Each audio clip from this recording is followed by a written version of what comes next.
Long years ago, we made a tryst with destiny, and now that time comes when we shall redeem our pledge, not wholly or in full measure, but very substantially. At the stroke of the midnight hour, when the world sleeps, India will awake to life and freedom. 15th August, 1947, midnight. India awakes to a new life of freedom. But 2 centuries of colonial rule had decayed India from within, leaving the country ridden with poverty and hunger. Our founding fathers set out to wipe every tear from every eye. They needed a pole star, that single focal point to make India modern and progressive. Something that captured the uniqueness of the chaotic but eternally hopeful nation. A bright light to illuminate the dark storm lashing the horizon of the future. The 1920s was an uncertain period for the Indian national movement. And then came the Chauri Chaura incident.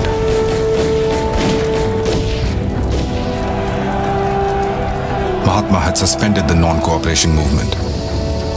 3rd February 1928. The Simon Commission arrives to review the Act of 1919 and was met with widespread protests as it had no Indian representation. The British, in their arrogance, proclaimed that Indians were incapable of self-rule and deciding for themselves. Lord Birkenhead, the Secretary of State, in response to the Indians' reactions, laid down a challenge at the House of Lords. The Founding Fathers rose to the occasion. An all-party conference was convened in February and May 1928. Led by Nehru, the committee drafted the Nehru Report in September 1929, demanding self-government under Dominion status within the empire. But Quaid-e-Azam, Muhammad Ali Jinnah, rejected the report, stating that from then on, Hindu and Muslim paths were different. He further countered the report with his infamous 14 points in March 1929. Meanwhile, the annual session of the INC was held in Lahore in 1929 under the presidency of Jawaharlal Nehru. They voted for the historic resolution of complete independence and declared the last Sunday of January 1930 as Independence Day. The resolution gave the British Parliament the ultimatum that if they accepted the report by 31st December 1929, Congress would adopt it as it is. If not, they would insist on complete independence. December 31st, 1929, the INC stalwarts gather around the river Ravi.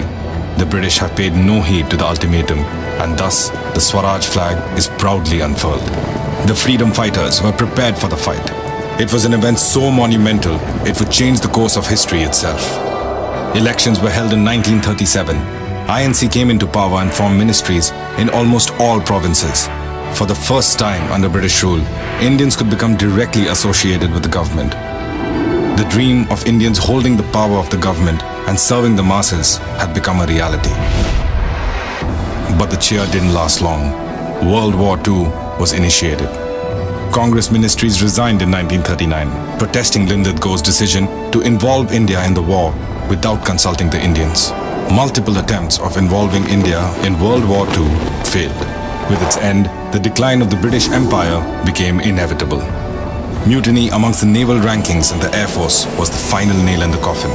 The cabinet mission plan arrived in 1946 to try and reach a settlement acceptable to all major stakeholders. The plan became the foundation for the establishment of the Constituent Assembly. For a total of 2 years, 11 months and 18 days, over 11 sessions and sitting for 166 days, the Assembly debated and discussed the various challenges facing the new nation. The ideas of liberty, equality, fraternity, and justice were embedded deep into our Constitution. On 26 January 1950, the Constitution was enforced in its entirety.